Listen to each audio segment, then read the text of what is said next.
नमस्ते विद्यार्थी मित्रांनो, आज आपण राज्यशास्त्र या विषयाची इयत्ता 11वीची अनुक्रमणिका आणि काही प्रकरणांबाबत परिचय करून घेऊया. तर राज्यशास्त्राची अनुक्रमणिका जर आपण पाहिली तर अनुक्रमणिकेमध्ये प्रमुख 4 विभाग दिसतात. पहिला भाग जो आहे तो आहे राजकीय संकल्पनांचा. त्यानंतर दुसरा जो भाग आहे तो आहे तुलनात्मक शासन आणि राजकारण. त्यानंतर तिसरा भाग जो आहे तो लोकप्रशासन आणि चौथा भाग आंतरराष्ट्रीय संबंध म्हणून आहे.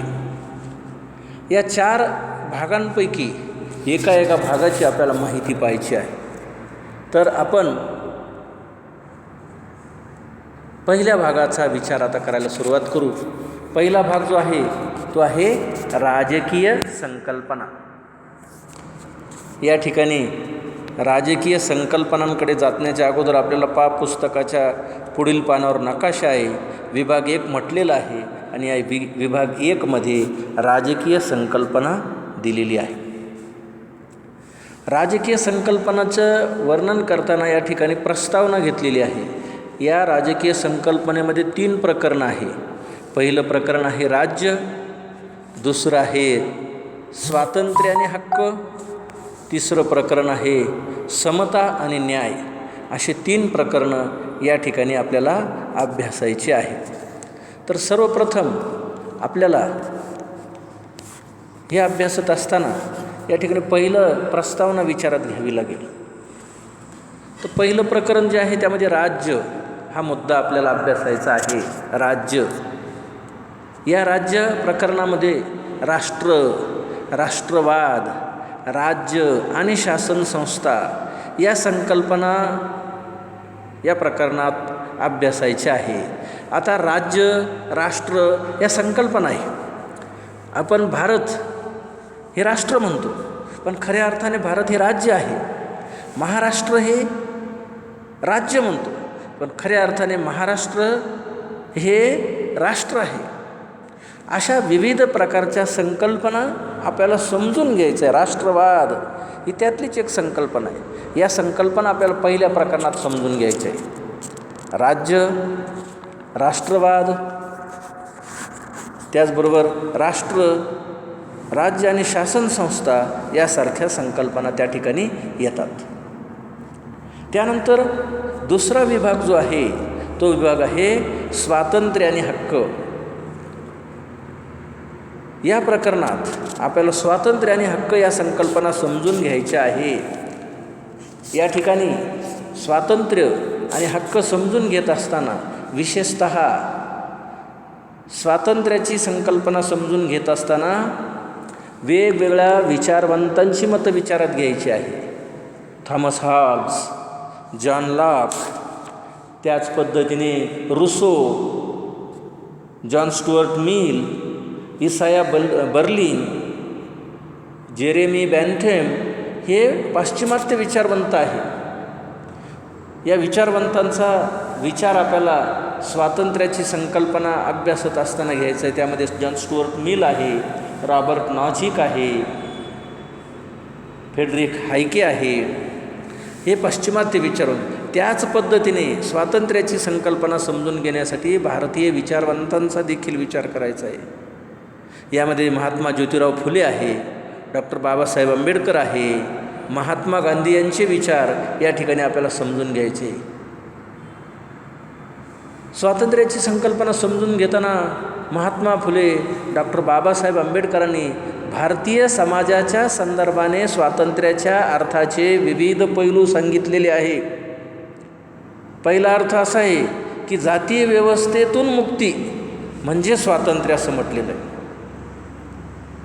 कारण मुक्ती हा शब्द जो आहे हा परंपरागत अर्थाने मोक्ष किंवा पुनर्जन्माच्या चक्रातून सुटका म्हणजे मुक्ती असं म्हटलेलं आहे. हा आध्यात्मिक अर्थ आहे आणि म्हणून मुक्ती ही आध्यात्मिक संकल्पना आहे. मात्र आधुनिक काळात सामाजिक बंधनातून मुक्ती असा स्वातंत्र्याचा अर्थ आहे.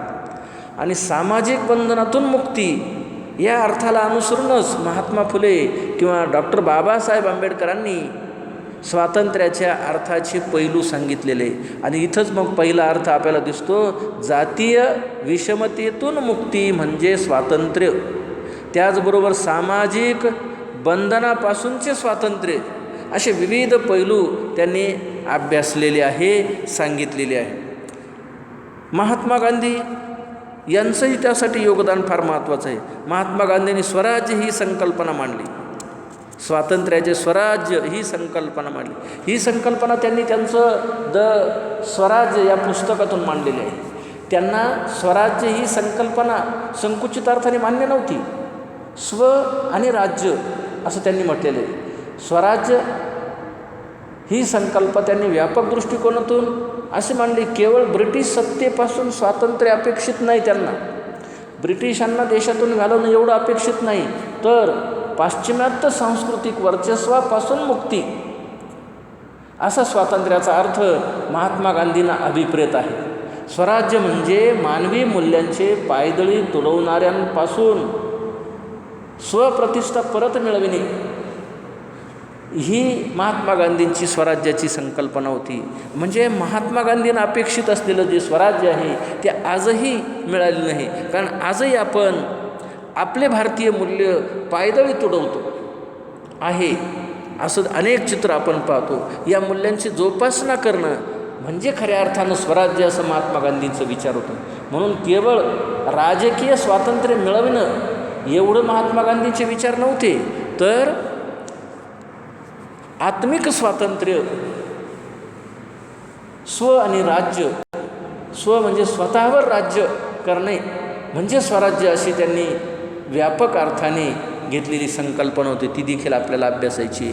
त्या ठिकाणी दुसऱ्या प्रकरणामध्येच आपल्याला हक्क अभ्यासायचे. हक्क म्हणजे या ठिकाणी दिसेल आपल्याला स्वातंत्र्य आणि हक्क या संकल्पना सांगितलेल्या आहे. हक्क अभ्यासायचे. हक्क म्हणजे सामाजिक जीवनातील अशी परिस्थिती की जिच्याशिवाय कोणती व्यक्ती स्वतःचे जीवन उत्तम प्रकारे जगू शकत नाही. हक्काची संकल्पना या दुसऱ्या प्रकरणात अभ्यासायची आहे.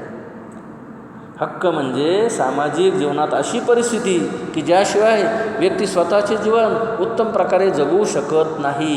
हक्काचे वेगवेगळे प्रकार आपल्याला या ठिकाणी अभ्यासायचे आहे. आपल्याला भारतीय संविधानातील हक्क आणि स्वातंत्र्याची संकल्पना अभ्यासायची आहे. भारतीय संविधानाच्या 3ऱ्या भागात मूलभूत हक्क समाविष्ट केलेले आहे. 3ऱ्या भागामध्ये मूलभूत हक्क समाविष्ट केलेले संविधानकर्त्याने. इथं लक्षात घेण्यासारखं आहे, संविधानकर्त्यांनी संविधान करताना भारतीयांना हक्क दिले, हक्काची तरतूद केली. 3ऱ्या भागामध्ये समतेचा हक्क, स्वातंत्र्याचा हक्क, शोषणाविरुद्धचा हक्क, धार्मिक स्वातंत्र्याचा हक्क, सांस्कृतिक आणि शैक्षणिक हक्क, घटनात्मक उपाययोजनांचा हक्क, असे अनेक हक्क दिलेले आहे. पण घटनाकर्त्यांनी तेव्हा कर्तव्याची नोंद केली नाही. घटनाकर्त्यांना असं वाटत होतं की भारतीय माणूस स्वातंत्र्य मिळाल्यानंतर आपोआप कर्तव्याची जाणीव ठेवेल, कर्तव्य पालन करेल, अशी घटनाकर्त्यांना अपेक्षा होती किंवा त्यांना तसं वाटत होतं की भारतीय माणूस भारताच्या हितासाठी आपण त्याला हक्क देऊ, कारण हक्क जरी दिले तरी तो कर्तव्य विसरणार नाही, ही जाणीव घटनाकर्त्यांना होती. पण मात्र जेव्हा घटनेचा अंमल सुरू झाला, काळ पुढं गेला, तेव्हा राज्यकर्त्यांच्या असं लक्षात आलं, हक्काबाबत लोक जागरूक आहेत, हक्क मिळालेच पाहिजे यासाठी ते आंदोलनं करतात, हक्क ओरबाडून घेतात, पण कर्तव्याची थोडीही देखभाल करत नाही, थोडी जाणीव निर्माण करत नाही. आणि म्हणून 1976मध्ये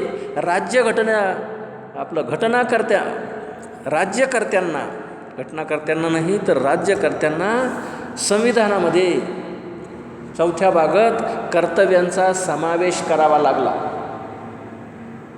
कारण लोक कर्तव्याची जाणीव ठेवत नव्हते. आणि म्हणून या प्रकरणामध्ये आपल्याला स्वातंत्र्य आणि हक्क या संकल्पना या ठिकाणी शिकायच्या आहे. त्यानंतर याच विभागात म्हणजे पहिल्या विभागात राजकीय संकल्पना या विभागात 3रं एक प्रकरण आहे, समता आणि न्याय.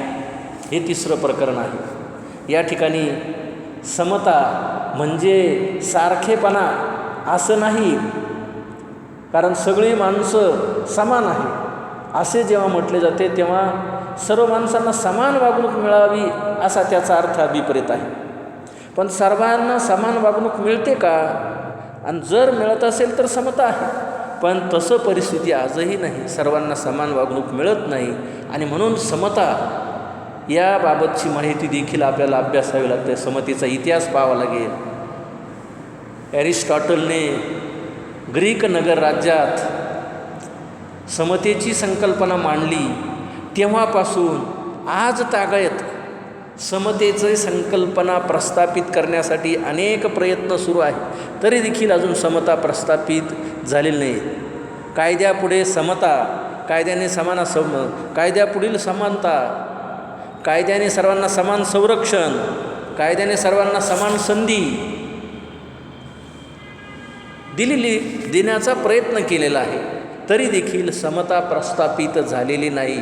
आणि म्हणून या ठिकाणी वेगवेगळ्या विचारवंतांची मतं आपल्याला म्हणजे Aristotle, Thomas Hobbes, Karl Marx या विचारवंतांची मतं अभ्यासायची आहे.